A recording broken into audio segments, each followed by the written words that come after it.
ये है talks news network और आप देख रहे हैं पॉलिटॉक्स, राजनीति का कच्चा चिट्ठा। प्रदेश कांग्रेस कमेटी के अध्यक्ष सम्माननीय डोटासरा साहब, एआईसीसी के सचिव तरुण कुमार जी, कुलदीप इंदौरा जी, मंच पर उपस्थित सभी हमारे मंत्रीगण, विधायकगण, हमारे सांसद राज्यसभा से, हमारे पूर्व सांसद, पूर्व विधायकगण, जिला कांग्रेस कमेटी के निवर्तमान अध्यक्ष, पदाधिकारीगण, नौजवान दोस्तों, किसान भाइयों, भाई रुक जाइए, शांति प्लीज। अभी आपने सभी नेताओं के भाषण सुने और आज मैं धन्यवाद देना चाहता हूं प्रदेश अध्यक्ष डोटासरा जी को कि उन्होंने आह्वान किया कि जिस मुद्दे पर पूरा देश आज विचलित है, आंदोलित है, उस मुद्दे पर प्रदेश कांग्रेस कमेटी की तरफ से सभी कार्यकर्ता और किसान एकत्रित हों सिविल लाइंस फाटक पर। और यहाँ पर जैसा हम पूरे देश में कर रहे हैं कांग्रेस पार्टी, वैसा ही राजस्थान में माननीय गवर्नर महोदय का घेराव कर वहाँ पर अपनी बात को पुरजोर तरीके से रखा जाए। दोस्तों, सबके भाषण हो गए, मैं बहुत लंबा नहीं बोलना चाहता हूं, लेकिन दो तीन बातें स्पष्ट हुई हैं। बिलों के बारे में सब नेताओं ने बताया, उसके गुण अवगुण मुझसे और आपसे ज्यादा इस देश प्रदेश का किसान जानता है। भविष्य को अंधकार में धकेलने की एक भरपूर कोशिश की जा रही है, लेकिन आज सवाल ये बनता है कि इसके बाद हम लोग क्या करेंगे, क्योंकि भारत सरकार की जो अब तक नीति रही है, जो रवैया रहा है, जिस प्रकार से कानून बनाकर लागू किए, जल्दबाजी में किए, जबरदस्ती किए, और 2 महीने से पूरा देश और पूरी दुनिया इस बात की गवाह है कि जमीन के हमारे धरातल पर रहने वाले, जीने वाले किसान भाइयों की न सिर्फ बात को अनसुनी किया जा रहा है, लेकिन दुष्प्रचार किया जा रहा है। सुप्रीम कोर्ट ने जो टिप्पणी करी है, बहुत गंभीर विषय है कि सरकार के बनाए हुए कानूनों के ऊपर सुप्रीम कोर्ट ने उन कानूनों को सस्पेंड किया है और एक कमेटी का गठन किया है।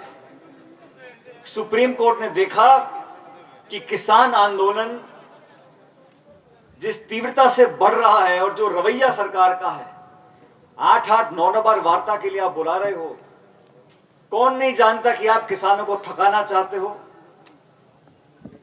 डिले कर किसानों की उम्मीदों पर पानी फेरना चाह रहे हो। कौन नहीं जानता कि सरकार जिद्दी है, अड़ियल है, और कानून बनाकर उन्होंने सिर्फ इस बात को प्रदर्शित किया है कि मनमानी कर सकते, बहुमत हमारे पास है। अभी नीरज जी बोल रहे थे, सदन के अंदर जिस प्रकार पास किया, कोई मतदान नहीं हुआ, सदन में धक्का देकर पास कराया, राष्ट्रपति महोदय से सिग्नेचर करवा लिए, कानून लागू हो गए हैं। अब सुप्रीम कोर्ट ने जो कमेटी बनाई है, मैं सर्वोच्च न्यायालय का पूरा सम्मान करता हूं और उन पर कोई टिप्पणी नहीं करना चाहता हूं, लेकिन मुझे कहने में कोई गुरेज नहीं है। कांग्रेस पार्टी हो या इस देश का सच्चा नागरिक हो, हम सब किसानों के साथ खड़े हैं। अगर किसान इस कमेटी को नहीं मानते तो हम किसानों की बात को मानेंगे। जो विश्वास पैदा किया है, उस विश्वास को पूरा करने के लिए सरकार को स्वतः ही इन कानूनों को वापस लेना पड़ेगा। आज बात सिर्फ 3 कानूनों की नहीं है। जो वायुमंडल निर्मित हुआ है, जो वातावरण बनाया है देश में किसानों और किसानी को लेकर, उस पर ध्यान देना पड़ेगा।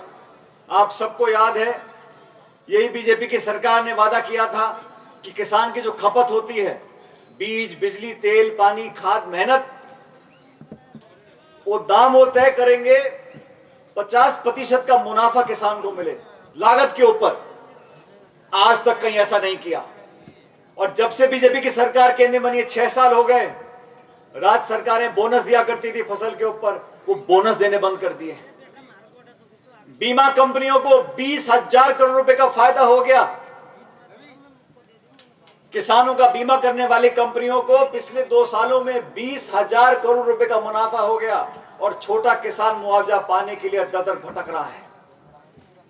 नियमों को परिवर्तित करना, चंद बैंकों को, चंद लोगों को फायदा पहुंचाने के लिए जिस प्रकार ये घोर अन्याय हो रहा है, उसके विरोध में पूरा देश एकजुटता से खड़ा है।